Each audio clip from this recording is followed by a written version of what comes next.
آه، أستاذ صباح، أنت الأول عاملة إيه؟ الحمد لله. أنت حضرتك هنا مع بنتك علا، علا عادل. والناس كلها عايزة تعرف هي حالتها إيه بالظبط. حالة بنت إن هي اتولدت كان عندها عيب خلقي في سلسلة ظهرها. كانت مولودة طالع النخاع الشوكي كان خارج برا تمام. في سلسلة ظهرها. تمام. عملت لها عملية، صفوا المية مهم. ودخلوا لها النخاع أيوه. وقفلوا على كده. أوكي. حاولت لفيت بيها الدنيا كلها عشان أشوف مشوار رجليها. أكترية الدكاترة في مصر قالوا لي ملهاش علاج. في دكاترة قالت لي عايزة حاجة اسمها زرع عصب، مهم. وفي دكاترة قالت لي هتفضل على كرسي متحرك العمر كله. وانا حاولت ورحت في كل الدنيا هنا في مصر، محدش اداني وعد نافع عليها.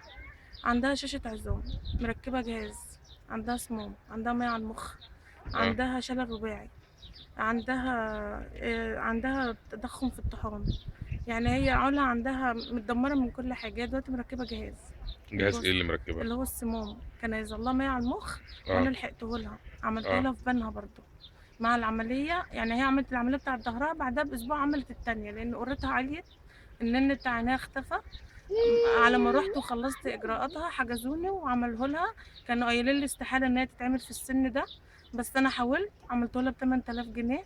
وعاملة العملية اللي في ظهرها برضو، وعاملة تطويل وتر، وهي عاملة عملية رد عظم في رجليها. كانوا مهم. هيحطوا لها شريحة، بعد كده راحوا قايلين لي العظمة كويسة ما فيهاش حاجة، احنا هنكسر بقت رجليها ونرد لها العظم. مهم. هو يعتبر دخلت أوضة عمليات، كسروا الرجل، ردوا العظم. لبست بنطلون جبس كامل بالوسط.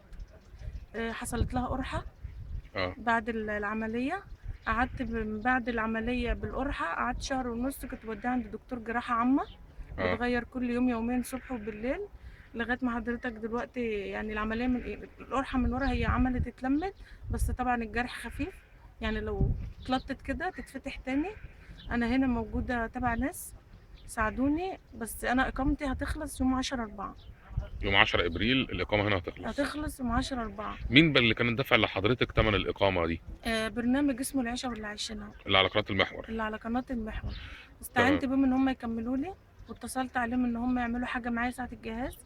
وصلوا لي وقالوا لي ان البرنامج حصلت عليه مشكلة مهم. واتقفلت، وقالوا لي احنا مش بايدينا حاجة تانية نعملها لك. طيب، بالنسبة إن كان في قميص جبس المفروض يتعمل النهاردة الخميس، وفي دكتور يجي ياخد المقاسات. هو مش نظام قميص، هو جهاز.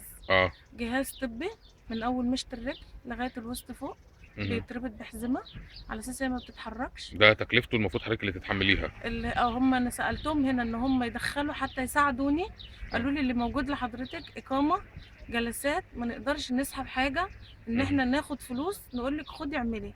انت تعمليها على حسابك، طيب. حابه كده براحتك، مش حابه وقت ما تحبي تعمليها.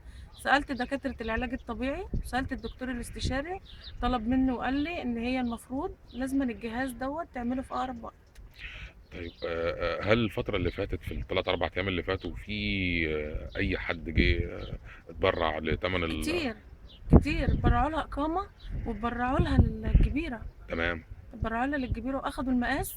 الحمد وجي لله. أخد المقاس وقال لي على أول الأسبوع الجاي هكون جاي أعمل لها بروفا. تمام.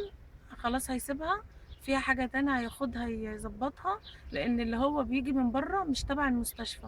هو يعني زي نظام متابعينه. أيوه. في حالات هنا عايزين حاجات بيبلغوه، هو في مركز بره. في مهم. ناس هو جه اتصلوا خد عليا، المقاسات. ناس اتصلوا عليا وقالوا لي احنا عايزين رقم الدكتور اللي هو بيعمل الجباير دي. مهم. طلبت منهم هنا قالوا لي ما ينفعش، لان دوت دي شركات مش مصنع، مهم. مش ورشة، أوكي. فمش هينفع ان احنا نديكي ارقامه. طيب، تقولي إيه للناس اللي هي متابعة حالة حضرتك أو انا حالة علا لغاية دلوقتي من الاربع اللي فات لغاية النهاردة انا مش عارفة، مش ملمومة على اعصابي. يعني اللي عملوه مع بنتي انا مش عارفة اقول لهم ايه. بالذات انا بشكر مدام حنان، يعني اللي هي عملته معايا، انا قاعدة ولا بيا ولا عليا، ولقيتها هي اللي نزلت صورت بنتي وهي اللي اخدت. وبعدها ب4 ايام التليفونات ما سابتنيش والناس ما سابونيش. فبشكر اهل الخير على كل حاجه عملوها مع بنتي، وبشكر كل ام قدرت انها تتبرع لبنتي، لان هي ام وحست باللي انا فيه. يعني هي ام موجوده وحست باللي انا فيه. اي واحده بتتصل عليا قالت لي انا مجربه اللي انت فيه. انا لغايه دلوقتي انا ما فيش حد سايبني خالص. ان انا اكمل لبنتي علاج او ان انا اعمل كبيره لبنتي ب 10,000، انا ذات نفسي كاهل وعيله انا ما حلتش جنيه. انا اول ما بنتي اتولدت بيت اللي حلت كله. كان ليها بيت ابوها اتباع، باباها كان معاه توك توك اتباع، عفش بيتي بعته. لغايه دلوقتي حتى اللي عايز يجي عندي انا لغايه دلوقتي على الارض، لان كل ما بتطلب لها حاجه انا مش عارفه اعملها لها، بضطر ان انا ابيع حاجات من بيتي اعملها لها، لان انا مش عارفه ان انا اروح لحد او اعرف حد ان هو يساعدني. فانا مش عارفه يعني اقول ايه لاهل الخير اللي هم عملوه معايا. انا لغايه وقتنا هذا انا لغايه دلوقتي تليفونات بتيجي لبنتي ان هم برضه عايزين يساهموا وعايزين يجي، لدرجه ناس من بره اتصلوا بالمستشفى وعايزين يعرفوا حالتها واقامتها ايه، وقالوا لي ان احنا مش هنسيبك ومعاكي لاخر لحظه. ان شاء الله باذن الله يبقى في حل نهائي وفي علاج لعلا. انا بتمنى من ربنا ما يعني يعني مش اي عايزك. ام حاسه بيا دلوقتي نفسي اشوفها واقفه على رجليها حتى لو مش بارادتها، بس احس ان هي تقدر اللي انا عملته ده كله. منى عيني اشوفها بس لو بتتحرك على عكاز حتى انها حتى تخش الحمام، لان هي اصلا ما عندهاش احساس في البول. ان هي بتمنى من ربنا ان انا برضه اقدر اعالجها من حاجه زي كده. هم قالوا لي هتاخد فتره معاكي، فخايفه من اليوم ان انا اقدر البسها في بامبس كبير، لان ده اكبر مقاس هي لابساه دلوقتي، ان عندها 4 سنين مقاس 5، فما فيش من بعده تاني الا الكبير بقى بتاع الكبار. فانا بعمل ربنا يقدرني عليه معاها، لدرجه ان انا وديتها لدكتور بره دكتور مثانه، مهم. وقال لي نفس اللي قالوه لي هنا ان هي هتاخد وقت معاكي، بس يعني ان انا يعني اقدر ان انا اعمل معاها زي ما الدكتور بيعمل. انا يعني هي بتخش الحمام كل ساعه انا اللي بوديها من غير ما هي تقول، بس هي مركبه جهاز بتضطر انها بتعمل ميه كتير بتعمل براز كتير مفيش احساس.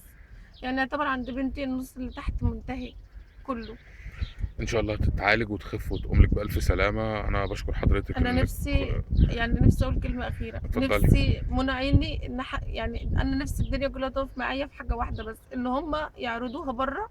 نفسي اعمل لها حاجه لو هسفرها بره لو ليها علاج مستعينه لاهل الخير يودوني بيها ان انا اعالجها واشوفها واقفه على رجليها، لو مش بارادتها بس تقف، لو وقفت على حاجه حتى. ان شاء الله. بتمنى من ربنا حاجه زي كده. ان شاء الله باذن الله. انا وانا عايزك بتشكر لاهل تطمني. الخير والف يعني انا مش عارفه اتكلم والله العظيم، كتر الف خيرهم اللي هم عاملينه معايا. انا لغايه دلوقتي لغايه دلوقتي وانا واقفه مفيش موبايل ما بيرنش عليا. مصر تم بترن عليا لدرجه بره مصر بيتصلوا على رقمي وعايزين يجوا يعملوا حاجه لبنتي. ان شاء الله طمني وباذن الله بنتك تقوم لك بالف الف يا رب سلامه. يا رب بتمنى والله تسلمي. والله بتمنى. تسلمي. الله يخليك.